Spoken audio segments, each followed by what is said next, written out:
ساحة للعلم كنا نلتقي والحب والإخلاص زاد قلوبنا نمضي إلى نور اليقين ونرتقي قمم الفلاح Assalamu alaikum warahmatullah, bienvenidos a Consultas Islámicas aquí en Córdoba Internacional TV. Aquí estamos de vuelta con todos ustedes con diferentes cuestiones que vamos a plantear, diferentes temas que vamos a tratar y todo ello, inshallah, en compañía de nuestro querido hermano Tawfiq del Harak. Assalamu alaikum. ¿Qué tal estás? Bien, Barakallahu Fik.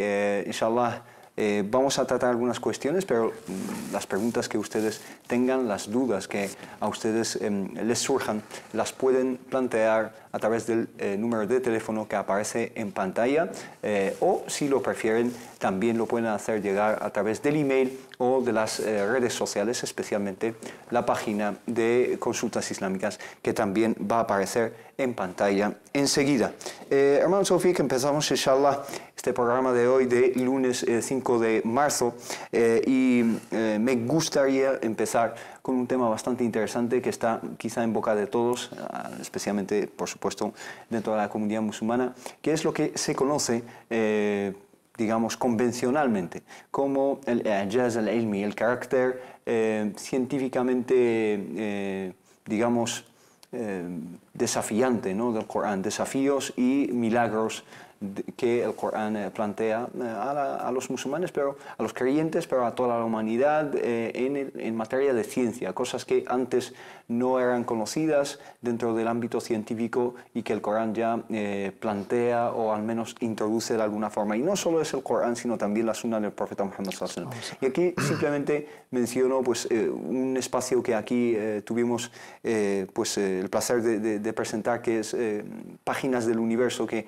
a lo mejor planteaba algunas cuestiones así. ¿Qué credibilidad tiene, digamos, este ámbito y las ideas que postula, ¿no?, y que plantea? Sí, hablamos claro, bismillahirrahmanirrahim. Alhamdulillah, salatu wassalamu ala mulana rasulillah wa ala alihi wa sahbihi wa wala. En el nombre de Allah, el clemente, el misericordioso, alabado sea Allah subhanahu wa ta'ala. Paz y bendiciones sobre su último mensajero, el profeta Muhammad, sobre su noble familia y sus nobles compañeros y sobre todos nosotros que estamos siguiendo su auténtica sunna, alhamdulillah. La verdad es un tema sumamente interesante, esto del tema del i'jaz al-ilmi fil Corán, el Karim wa Sunna, estos milagros científicos en el Corán y en la auténtica sunna de nuestro amado y querido profeta Muhammad, la paz sea con él. Como tú bien has dicho, pues pasajes coránicos, textos de nuestro amado y querido profeta sallallahu alaihi wasallam, pues han tocado temas, entre comillas, científicos en aquel, digamos, tiempo, aquel siglo del siglo VII, para entendernos que hasta ayer, hasta unos cuantos años o siglos, se han descubierto gracias al auge, al avance, al progreso científico. Primero debemos dejar claro una máxima, un principio muy importante. El Corán es Kitabu Hidayah, como Allah ha dicho en la segunda sura. Sí. Es un libro para guiarnos, no es un libro científico. Hudan lil muttaqin. Hudan lil muttaqin. Sí. Es guía para los que tienen conciencia de Allah subhanahu wa ta'ala. Esta es la mejor definición del noble Corán. Sí. No es un libro de cualquier disciplina científica, aunque contiene, por supuesto, temas científicos que son un medio para llegar a este objetivo que hemos dicho, al-Hidayah, que es guiarnos. Esto yo creo que es muy importante antes de entrar en el debate. Sí, como base que tenemos que establecer al principio, ¿no? Que exacto. El Corán, aunque haya hablado, por ejemplo, ¿no?, de la historia, ¿no?, del faraón o diferentes pueblos, especialmente Egipto y diferentes pueblos, no es un libro de egiptología, ni de historia, exacto, ni de menos. ciencia cuando habla de diferentes ámbitos de la ciencia, ¿no? Exacto, yo creo que esto, si estamos de acuerdo en todo esto, podemos incluso ya entrar más a fondo en el debate y sobre todo el tema que nos atañe hoy en día. Dos, un principio muy importante, yo creo que el concepto mismo de esta mu'jiza, de este milagro. El término incluso es un término que, digamos, es propio de los propios ulemas, esta definición, esta denominación del i'jaz. El Corán habla de ayat, de bayinat, de burhan, de sultán, pero yo creo que la denominación no es lo que, digamos, la mushahata fil istilah. Lo que nos importa es el contenido. O sea, podemos debatir los términos, Exacto. pero se trata de definir. No, es que he visto contenido. unas críticas, no, es un término inventado que no lo han dicho los salaf y los... No, yo creo que fuera de todo esto, lo que nos más importa es el contenido. Y nuestros salaf, nuestros ulemas, también han establecido esta máxima, la mushahata fil istilah. No hay ningún problema en las denominaciones. La terminología, ¿no? Exacto, lo importante es el contenido. Llámalo lo que tú quieras. Yo creo que esto es un principio muy digno de esta civilización islámica en todos los ámbitos, no solamente en este ámbito. Yo creo que en este caso la palabra mu'jiza o milagro la hemos entendido muy bien. O solamente las cosas la tenemos un poco ambigua y nos hemos confundido desde el término lingüístico hasta el término más o menos técnico, islámico, coránico de la propia palabra. Yo me atrevo a incluso preguntar si la palabra milagro es una buena traducción del término ijaz. Esto es tu especialidad, la filología, y yo creo que puedes opinar mucho mejor que yo en este campo. No es la correcta, sabiendo lo que es mu'jiza en su seno originario, que es no solamente el árabe, sino la propia familia semítica. Esto te lo sabes mucho mejor que yo. Pero mientras no tenemos el término exacto, esto pasa en muchísimos términos coránicos o árabe en general. Pero para entendernos no tenemos más remedio que utilizar este milagro o desafío, como tú has dicho al principio, o reto. Pero el contexto para entendernos se acerca de una manera u otra, pero siempre hay que acompañar todos los términos con cierta explicación para llegar a lo que el Corán o la Sunna quiere lanzarnos como mensaje. Yo creo que el mu'jiza en su seno lingüístico es algo de desafiar, de retar, algo que sale de lo normal. Incluso cuando ya recuerdo de las primeras clases que nos han dado en los colegios, al-mu'jizatu shay'un khariqun lil'ada, algo fuera de lo normal. En este caso, incluso los no religiosos entran en esta definición. Tú ves a uno en India que de tanta yoga o de tanta meditación quizás puede aguantar cosas que los demás mortales no podemos aguantar. Por supuesto. Entonces, es una mu'jiza, la podemos, digamos, comparar, entre comillas, o hacer cierta analogía con los milagros de los profetas y mensajeros. Por supuesto que no.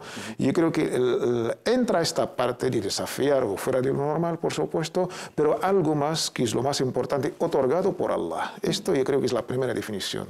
Toda mu'jiza, milagro, señal, aleya, aya, burhan, pruebas, Allah subhanahu otorga a este profeta o mensajero para un fin muy importante. Para uno, dar credibilidad a su mensaje y retar a los que lo están desafiando, los no creyentes en su mensaje, en su profecía, en su libro que lo ha recibido de Allah subhanahu wa ta'ala. Y esto yo creo que es muy importante. Tercero, lo que los sabios añaden, y esto yo creo que es la filosofía de toda mu'jiza, milagro, es este milagro o este desafío, este don divino que otorga Allah subhanahu wa ta'ala a este profeta, ¿para qué?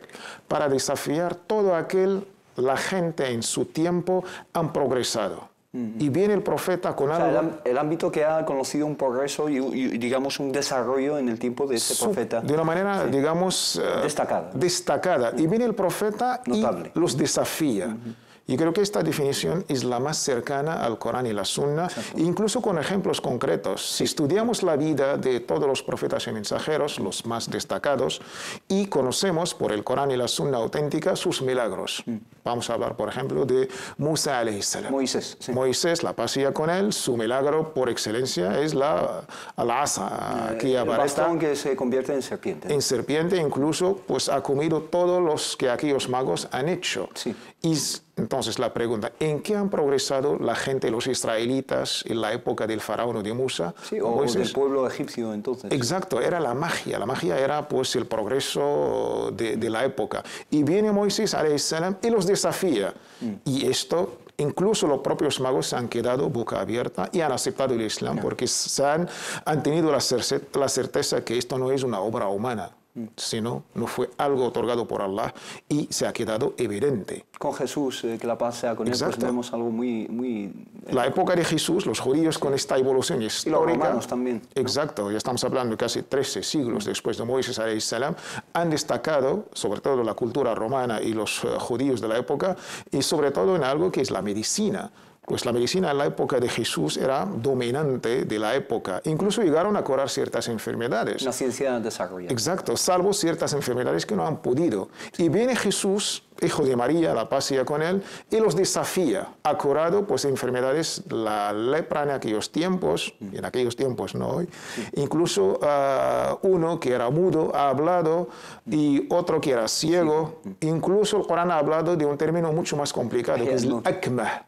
No, el akmah no es el ciego que ha nacido, pues, que veía, pero después de un accidente, una enfermedad, ha perdido la vista. Pero el akmah no, ha nacido ciego, que es más complicado todavía. Y lo más complicado es Ihya al-Maut. Esto ya es dar vida a alguien que ha muerto. Sí. O que Hay algunos milagros. Pero todo esto por el poder, el permiso de Allah subhanahu wa ta'ala. ¿Hay algún milagro de Isa, por ejemplo, que no está mencionado en la Biblia, ¿no? Algunos no están mencionados, son varios, pero especialmente en este ámbito menciona el Corán que hacía una figura de barro, forma de ave, ¿no? Sí, incluso pues hablaba de lo que las madres escondían para sus hijos. Le daba vida a esa figura. Exacto. Yo creo que la infancia, los milagros de Jesús, todo esto está en el Corán, no está en incluso los 4 evangelios. Y entonces llega el Corán y ¿en qué llega contexto? Muhammad, la paz sea con él, en su época, pues su gente, ¿en qué han progresado? Para entendernos, si vamos a seguir esta misma lógica y definición, la gente en la época del profeta Muhammad, la paz sea con él,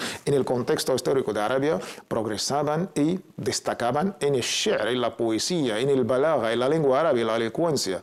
Pues unos de los mejores poetas de los tiempos, aquellos, el mu'allaqat, los 7 mu'allaqat de aquella poesía que se colgó en la Kaaba. Y en el Kaaba, 7 o 10, que ha llegado al máximo de... Se escribía en oro. Exacto. Y se colgaba en la mismísima Kaaba. Sí. Y los cursos de Okad de cada época del peregrinaje se hacían para la mejor poesía, el mejor poeta. Y viene el profeta Muhammad con la misma idioma, o la misma lengua árabe, y los desafía. Incluso los grandes poetas y los grandes elocuentes se han quedado súper sorprendidos, incluso le ha retado, les ha desafiado, ha reconocido, no es una palabra de un ser humano mortal como ellos, sino pues le ha sido revelado de Allah subhanahu wa ta'ala. Y esto ha quedado más que evidente por la historia y por los grandes, digamos, personajes que dominaban la lengua, la elocuencia y la poesía árabe.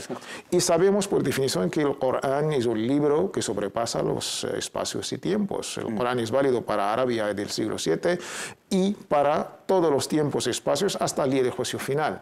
Ahora, sabemos que después del Corán no hay otro Corán y después de Muhammad no habrá otro profeta, ni mucho menos otro mensajero. De todos los milagros que conocemos del profeta Muhammad, el único que nos quedó es el Corán.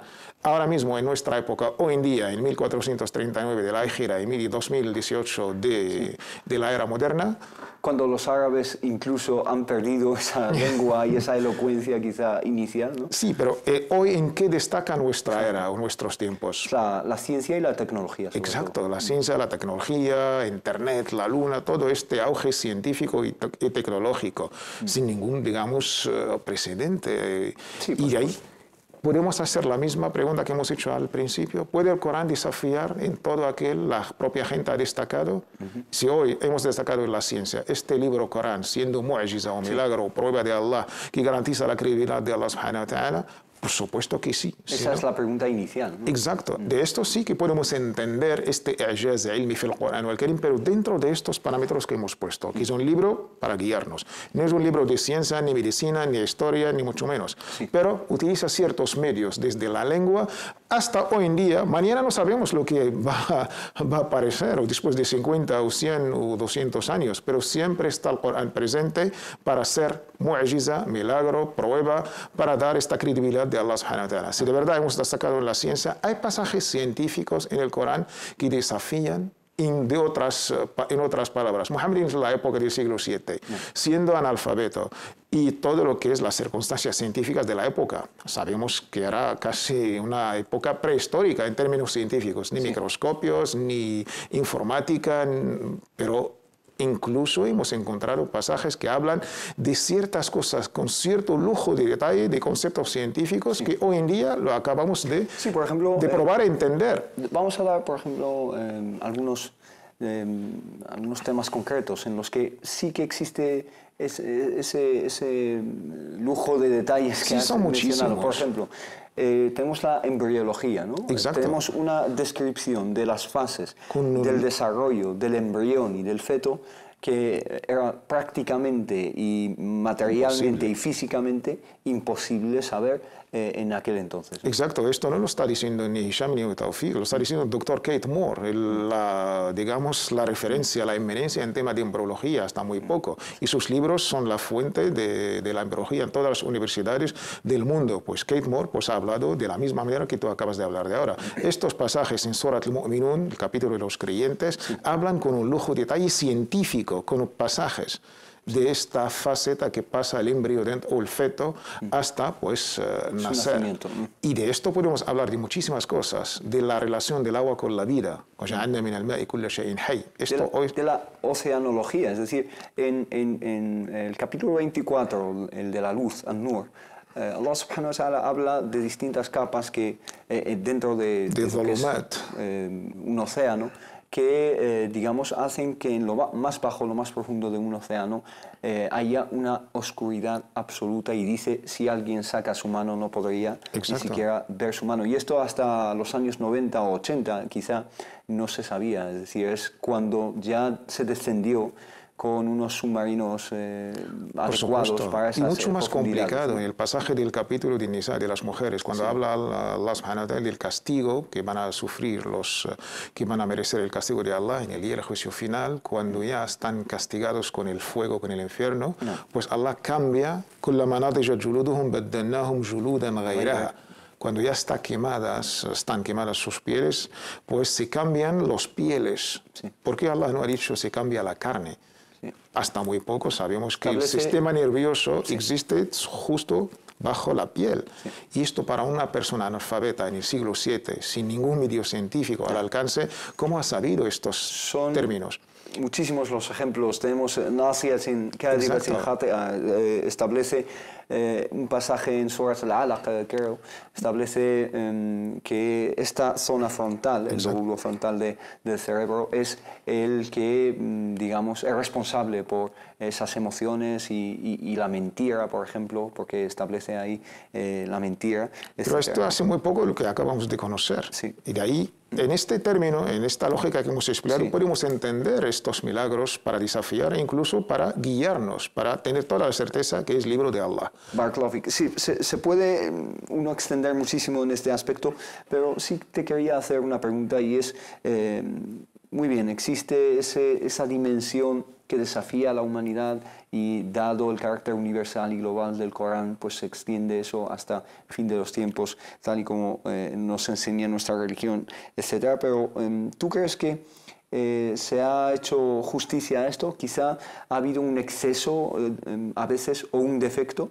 Sí, por supuesto, como cualquier obra humana, siempre puede sufrir un defecto, un extremo.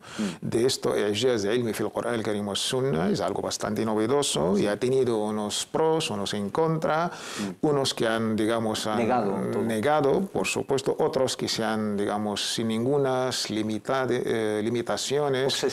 Obsesionados. Cualquier teoría científica van corriendo, el Corán lo ha dicho hace mucho tiempo. ¿Y dónde estabais los musulmanes? Yo creo que esto un poco... Sí, no, da una mala imagen incluso. El Corán es un libro para guiarnos. Incluso hay un cierto como el Jawhari Tantawi en su libro, en su tafsir, incluso todo el tafsir, quizás el choque de la civilización occidental con el colonialismo y sobre todo, en este caso, Egipto, después de la invasión de Napoleón Bonaparte y los británicos han ocupado a Egipto y esta invasión, Ibn Khaldun ya tenía una máxima sociológica, el que pierde siempre por naturaleza, entre comillas, imita al vencedor.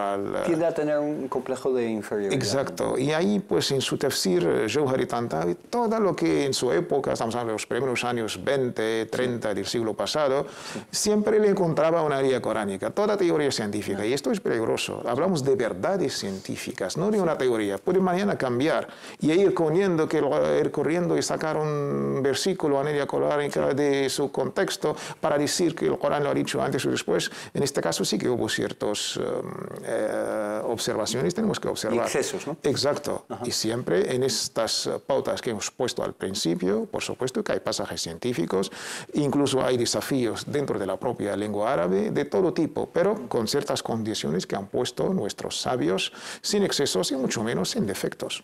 Barakallahu, quizá, tal y como has dicho, a finales del siglo XVIII, XIX y XX, sobre todo principios del siglo XX, con esa invasión, con ese choque quizá que hubo, los musulmanes se quedaron deslumbrados por la tecnología y los avances científicos de Occidente, y por lo tanto todo lo que veían lo querían ligar al Corán. Exacto. Y decir que ya está dicho. Sí, porque había una parte grande, sobre todo de la inteligencia de los intelectuales, que culpaban al Islam, en este caso al Corán, de todos los retazos y todos los males. Por otros no, para justificar y defender han ido al otro extremo. La reacción. Exacto, yo creo que acción y reacción no es lo correcto, sino hay que tener toda, digamos, los estudios y las investigaciones. Esto es un tema científico, y de ahí que el Corán, sacarlo de su contexto de idea y de guiarnos y dejarlo como un libro de teorías, yo creo que ha sido un error, pero esto no niega lo otro, por supuesto. Yo creo que hay que tener siempre una metodología wasatía, moderada, centrada en las cosas que de verdad sí Allah subhanahu wa ta'ala ha mencionado y se ha probado de una manera científica, como una certeza científica, no una teoría científica. Por supuesto que el Corán lo ha mencionado. Sí. Y por otro lado, también yo creo que esto solamente está al alcance de los especialistas. Y los especialistas que dominan, por supuesto, su disciplina científica y, de la misma manera, también dominan el corpus teológico, tafsir, exégesis coránica y lo demás, digamos, el corpus islámico, en este caso, tafsir correcto del Corán al-Karim. Y muchas veces esas conclusiones se sacan en congresos y en, digamos, comités. Sí, ahora gracias a eso hay todo un comité internacional. Sí, de eso te iba a preguntar yo. Y a lo mejor nos quedan muy pocos minutos para publicidad y es una pregunta un poco complicada, quizá, no lo sé. Y es, ¿ves algunas veces un negocio en todo esto? Es decir, hay algunas partes que quieren sacar tajada de todo esto. Hay un negocio con fondos que se dirigen para congresos, etcétera. De una manera también, sí, incluso unos podríamos hacer autocrítica en por supuesto, sí, por supuesto que sí. Fuera del organismo ahora oficial, entre comillas, que está de una manera científica, se hacen congresos científicos y junto con los sabios en temas de teología islámica, esto últimamente se está más o menos llevando a un control riguroso. Pero por otra parte, otros, gente, la verdad, lamentable decirlo, que han aprovechado de ciertos pasajes coránicos para hacer un negocio. Las comidas coránicas, las hierbas, los frutos, y de una manera que la verdad deja para uno como si el Corán es unas recetas y cada uno lo interpreta a su manera y hacen unas lecturas para un negocio económico. Y de esto yo creo que es lamentable y tarde o temprano yo creo que esta gente se han descubierto, pero lamentable que la gente con la confianza que tiene la palabra de Allah no llegan a separar entre lo correcto o lo incorrecto. Sí, se aprovechan quizá de la ignorancia de las masas. Y la buena fe también de la pobre gente, y su necesidad, sobre todo en enfermedades. Es desafortunado y quizá triste por el respeto que se tiene que tener al Corán y no frivolizar un poco el Corán, ¿no? Es decir, se tiene que hacer un aproximamiento al Corán con algo de seriedad, con algo de rigor, no abrir el terreno a cualquier charlatán para hablar con frivolidad de un libro tan sagrado que es el Corán, el libro de Allah subhanahu wa ta'ala. Hermano Tawfiq, muchísimas gracias por estas aclaraciones. Tenemos bastantes preguntas y las vamos a contestar, inshallah, después de esta breve pausa. في ساحة للعلم كنا نلتقي والحب والإخلاص. Assalamu alaikum wa rahmatullah. Estamos de vuelta aquí en Consultas Islámicas. Inshallah, pasamos a las preguntas que ustedes nos plantean a través de las redes sociales que van a aparecer en pantalla enseguida, la página de Facebook de Consultas Islámicas y de Córdoba Internacional TV. También tienen el email que es consultas@cordobainternacional.com y el número de teléfono que es el 910 28 23 97, que también aparece en pantalla como ven. Hermano Tawfiq, nos pregunta Jesús lo siguiente, dice: ¿puedo entregar, dar, ofrecer el Corán en árabe a un no musulmán? ¿Y qué mejor libro me recomendáis para explicar el Islam? Hay cierto debate entre nuestros sabios, el Corán en su versión árabe, con las condiciones de la ablución y el wudú, y siendo musulmán o no musulmán. Yo me inclino a la opinión de no dar la versión árabe, teniendo en cuenta, alhamdulillah, todas las traducciones posibles. Pueden ser buenas o malas, pero existen las traducciones que no son palabra de Allah, son palabra y esfuerzo intelectual de los propios traductores, aunque mejor interpretación, la traducción de los significados. Los hermanos lo debemos corregir. El Corán no se traduce, pero sus significados sí se traducen. Dos, yo personalmente no estoy en favor de dar el Corán para explicar el Islam. Yo tampoco. La verdad, no es lo mejor. Incluso para los araboparlantes no van a entender el Corán solo sin acompañarle con un libro de exégesis o interpretación. Sí. Y aparte, el Corán es un libro que trata varios temas y necesitamos una introducción antes. Yo creo que lo mejor libro sería pues una biografía del profeta Muhammad, la paz y con él. Es la praxis de todo el Islam. En esta biografía, acompañada de un librito sobre los 5 pilares del Islam, y mucho mejor con un libro pequeñito. Siempre que hay que empezar con las cosas básicas de los 6 pilares del imán, de las creencias islámicas. Y en estos libros están las aliyas coránicas, está el Corán presente, pero va directamente la aliyah con su, digamos, su significado y su, digamos, el tema. Teniendo una biografía del profeta como Néctar Sellado, por dar un ejemplo, con un libro que habla de los 5 pilares del Islam y otro con las creencias islámicas, en qué creen los musulmanes, con estos 3 yo creo que es mucho más que suficiente y es la mejor manera para explicar o presentar el Islam. Barakallahu, que nos plantean la siguiente pregunta. Marwa nos dice, ¿cuál es la diferencia entre Sahih al-Bukhari y Sahih Muslim? Estos 2 libros de compendios de hadith, y la diferencia entre ellos y los demás libros del hadith en términos de juzgar la autenticidad de un hadith contenido en ellos. Estos libros son la suma, si hacemos un ranking de los libros que han recopilado la Sunna, en este caso, según la definición de los muhaddithun, de estos sabios, todos los hechos, dichos y cosas que ha aprobado el profeta sallallahu alaihi wasallam y sus caracteres biológicos y también modales y éticos. Esta es la definición más larga de la Sunna del profeta sallallahu alaihi wasallam. Teniendo las condiciones de cada sabio, de estos que la hermana ha dicho, el Bukhari, su discípulo es Muslim, y los 4 también son discípulos más o menos. Tirmidhi también es discípulo del propio Bukhari, y así las condiciones del Bukhari para aceptar un hadith eran las más rigurosas. Por eso los musulmanes en su mayoría lo ponen en el número 1. Sin embargo, en Marruecos, en la época clásica, ellos ponían Muslim, por, digamos, no por nada más, sino por los capítulos, el-Tabwib. El imam Muslim ha tratado de una manera un poquito pedagógica, didáctica, mucho más que su maestro, Sheikh Imam al-Bukhari. Pero la mayoría de los sabios han puesto el Imam al-Bukhari como número 1, después número 2 es el imam Muslim. Hay cierto consenso entre todos los sabios por las condiciones de estos grandes sabios, el Bukhari y Muslim. Muy bien, has hablado de condiciones y de que el Bukhari ha sido más exigente. Bastante. ¿En qué ha sido más permisivo Muslim? ¿En qué sentido? No, Muslim no quisiera permitir menos que el Imam al-Bukhari, no, al contrario, los 2 más o menos, pero una cosa que el Imam al-Bukhari lo ponía como condición era el mu'asara, incluso visitar a la propia persona y ser contemporáneo de esta persona que te ha dicho. O sea, haberse visto en persona. El Imam Muslim ponía una condición un poquito menos. El Imam al-Bukhari, por ejemplo, exigía en cosas que para nosotros nos va a sorprender. Cuentan que un día el Imam Bukhari ha ido, no sé, ha viajado no sé cuántos kilómetros para escuchar de la propia boca de la persona un hadith, y antes de llegar esta persona estaba un poco teniendo problemas con su caballo, por ejemplo. No sé si era caballo, pero era un animal de carga. Exacto, pues un caballo. Y este caballo pues no había manera de cogerle. Entonces este señor pues ha llevado no sé, una cesta para, dando la idea que hay comida para un poco de una manera u otra. Domarle. Exacto. Sí. Y cuando se acercó el Bukhari ha visto que la cesta estaba vacía.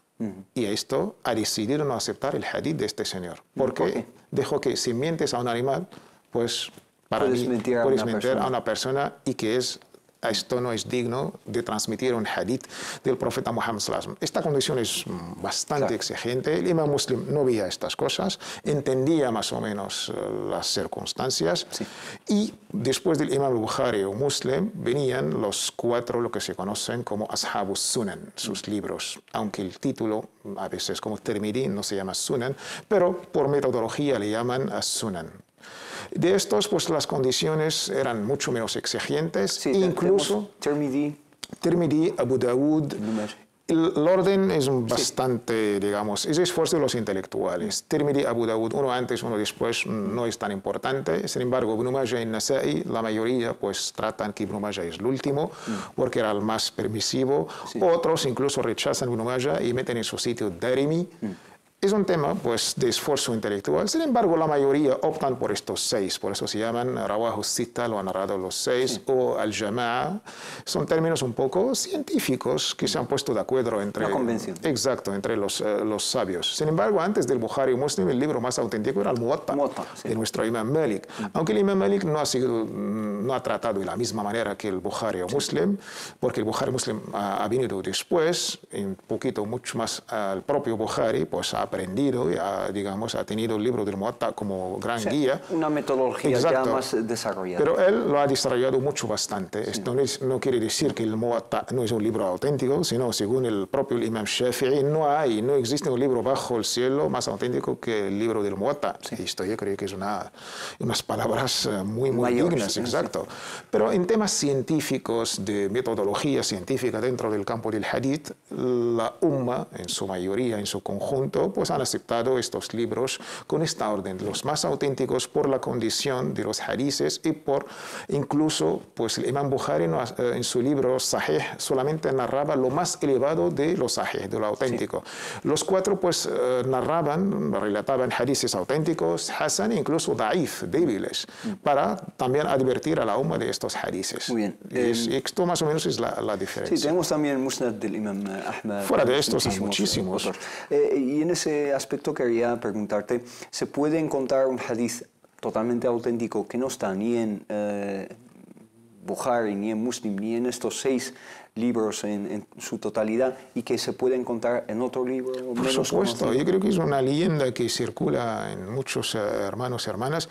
Ellos piensan, hay muchísimos que piensan que los hadiths solamente auténticos están en el Bukhari y Muslim, solamente en estos 2 libros que han recuperado estos grandes ulemas y sabios. Sin embargo, ya nos hemos extendido hasta 6. Y fuera incluso de estos 6, hay otros libros que también han recuperado hadiths auténticos. El Bukhari y Muslim no ha recuperado todo lo auténtico. Lo que estaba a su alcance en su tiempo, en su época, en los shuyukh, los maestros que ha encontrado. Lo mismo pasó con los demás alumnos y sabios. Pero fuera de estos, el Imam Ahmad era antes que el Imam Bukhari, el Imam Muwatta que acabamos de mencionar, y otros antes del Bukhari, y después del Bukhari, y después de eso, hasta hoy en día, incluso los sabios hoy en día, que tenemos ya todo el legado científico del hadith, y tenemos ahora, tenemos el esfuerzo de hacer el estudio de todos estos y descubrir, alhamdulillah, con la tecnología posible, pues cosas que quizás antes no estaba al alcance de nuestros sabios. Fuera de estos 6 libros hay muchísimos libros conocidos sobre todo, y también, por supuesto, tienen hadiths auténticos.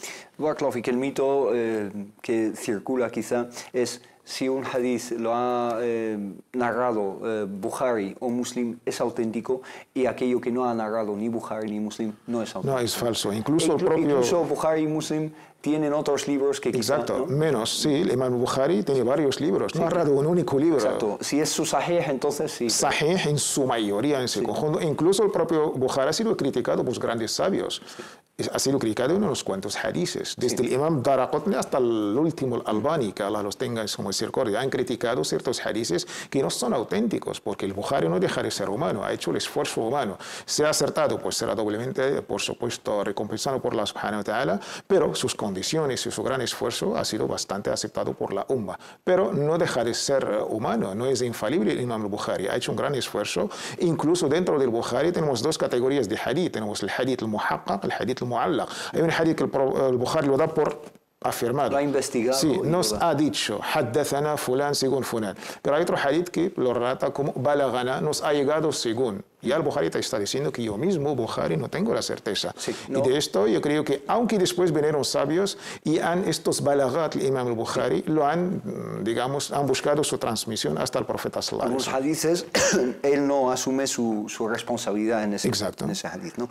Nos pregunta, ha mandado una pregunta relacionada con este tema de la sunna y los hadices del profeta Muhammad sallallahu alaihi wasallam, y dice Amanda, ¿está permitido traducir hadices del profeta sallallahu alaihi wasallam a otros idiomas como el español, el inglés o cualquier otro idioma?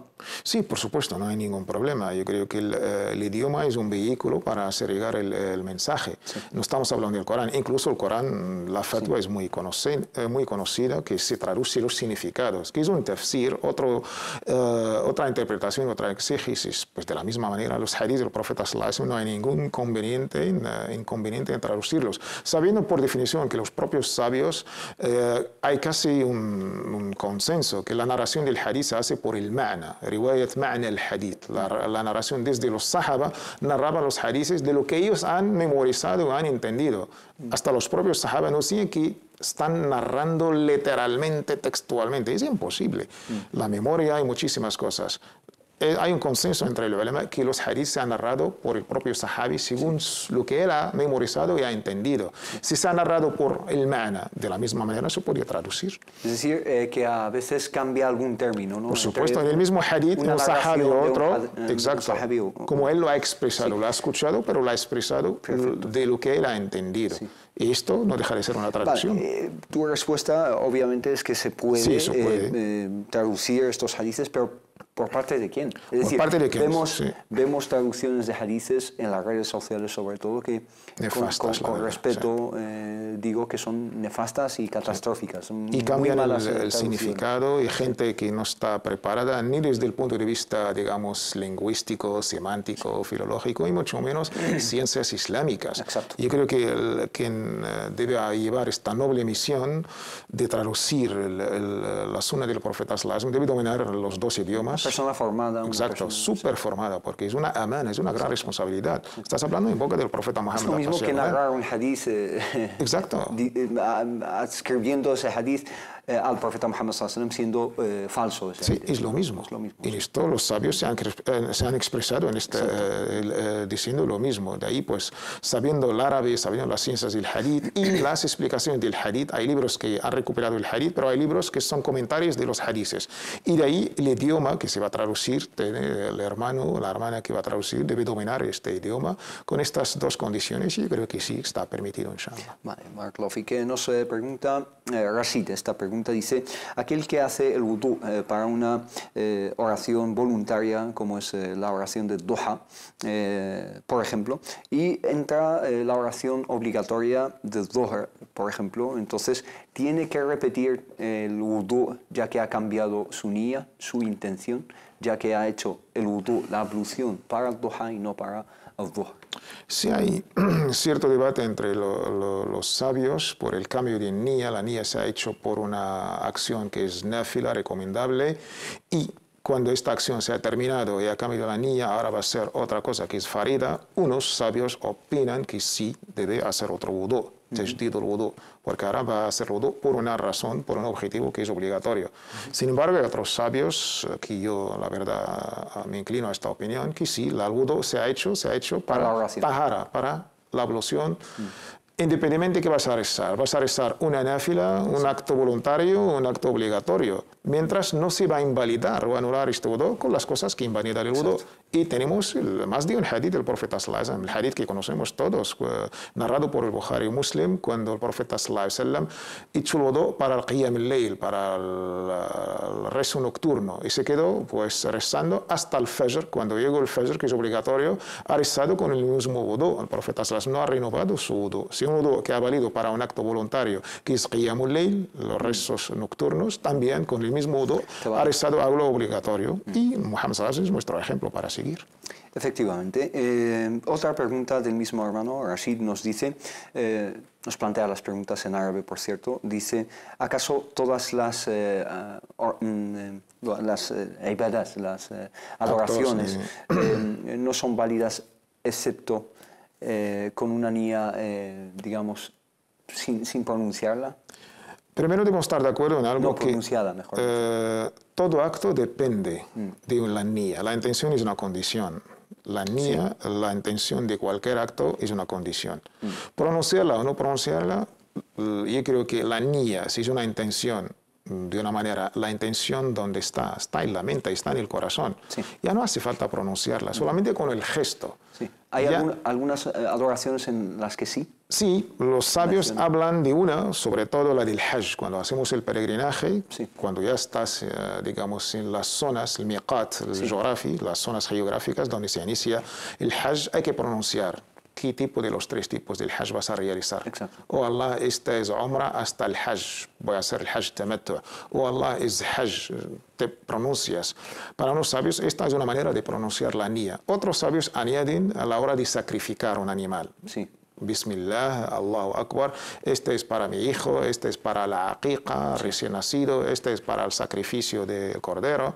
Y es una manera de pronunciar esta niyya. Pero la niyya, sobre todo, su sitio está en el corazón. Ya no hace falta Se establece pronunciarla. en tu mente y en tu corazón.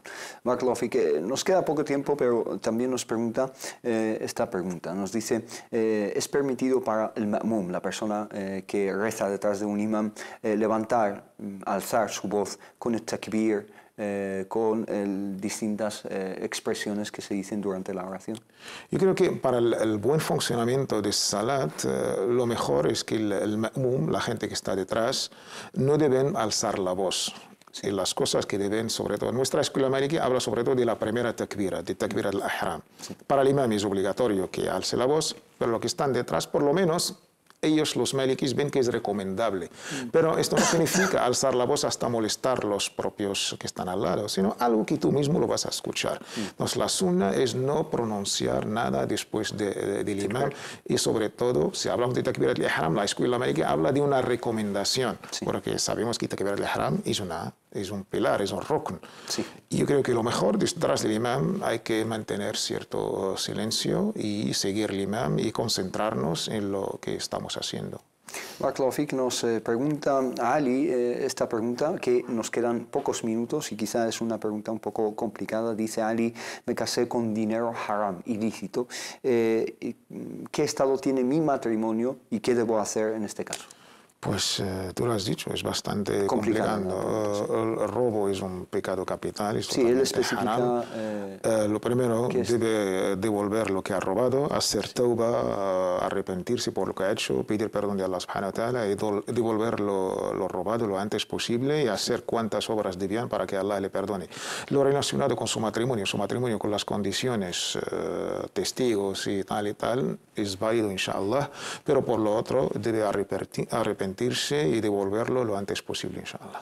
Inshallah, esperamos que así lo haga, pero su matrimonio es válido. Su matrimonio es válido porque no vamos a relacionar una cosa con la otra, porque lo ha hecho de una manera correcta, las condiciones que pide el Islam, exacto, pero la dote se ha entregado de un dinero haram, ilícito, en este caso debe corregirlo lo antes posible, inshallah, y pedir perdón de Allah y hacer obras de bien. Inshallah. الحسنات يذهبن السيئات, como ha dicho Allah subhanahu wa ta'ala. Las buenas obras, inshallah, borran y quizá echan para un lado ese pasado. Con la tauba verdadera y sincera. Inshallah. Barakallahu fik, hermano Tawfiq. Nos queda tiempo para más. Inshallah, la siguiente vez vamos a terminar las preguntas que nos quedaban. Jazakallah khair por todas tus explicaciones y a ustedes muchísimas gracias por habernos seguido. Nos vemos, inshallah, jueves que viene con más consultas islámicas. Assalamu alaikum. في ساحة للعلم في ساحة للعلم كنا نلتقي والحب والإخلاص زاد قلوب